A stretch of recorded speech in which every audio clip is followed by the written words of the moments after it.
Bonjour à tous, je suis heureux de vous retrouver aujourd'hui sur ma chaîne pour une vidéo consacrée à l'histoire de la dette publique en France. N'hésitez pas à vous abonner à ma chaîne, à mettre un pouce et à partager cette vidéo autour de vous. Bon visionnage! En 1974, au début du septennat de Valéry Giscard d'Estaing, le ratio dette sur PIB était de 20%.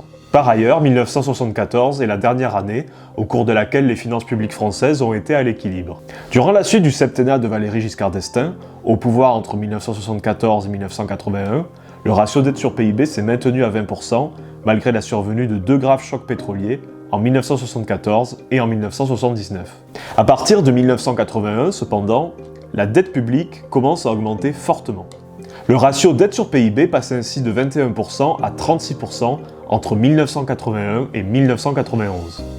Cependant, c'est surtout la période comprise entre 1991 et 1998 qui marque le grand bond en avant de la dette publique.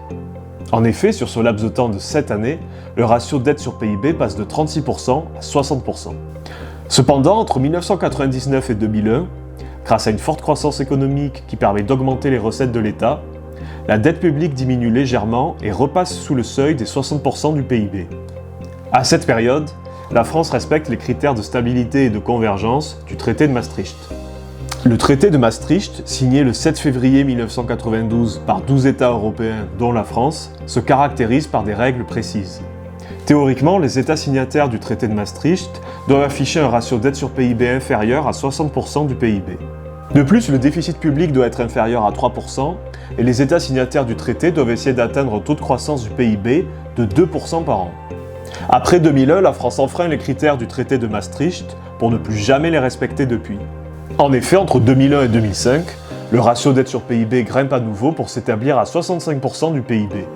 Ensuite, entre 2007 et 2011, le ratio dette sur PIB grimpe encore et passe de 64% à 87% du PIB. C'est notamment la crise des subprimes, apparue aux États-Unis à partir de 2008, qui provoque une forte hausse de l'endettement public. L'affaiblissement du système bancaire aux États-Unis et en Europe provoque une récession. Pour soutenir les banques et pallier aux conséquences de l'effondrement de la croissance économique, la France est contrainte d'augmenter son endettement. En 2012, le ratio dette sur PIB dépasse ainsi les 90%. Cet accroissement continu et sur le long terme de la dette publique montre qu'il y a en France un divorce entre les recettes publiques et les dépenses publiques. C'est-à-dire que les dépenses publiques sont systématiquement supérieures aux recettes publiques. En 2019, avant le déclenchement de la crise de la Covid-19, le ratio dette sur PIB correspondait à 96,7% du PIB. Mais la crise sanitaire a conduit à une augmentation massive de l'endettement public. Ce nouvel endettement est apparu nécessaire pour financer les mesures de chômage partiel et éviter l'effondrement d'un grand nombre d'entreprises en France. Dans ce cas de figure, la hausse de l'endettement public est apparue pertinente. En effet, si les pouvoirs publics avaient laissé le tissu productif s'effondrer en refusant de financer des mesures de soutien à l'activité, la reprise de la croissance économique après la pandémie n'aurait jamais eu lieu et le taux de chômage aurait fortement augmenté. Du fait de la politique d'investissement et de relance menée pour contrer les conséquences économiques de la crise de la Covid-19, le ratio dette sur PIB est de 113,7% du PIB en 2022. En valeur absolue, cela représente 2 957 milliards d'euros.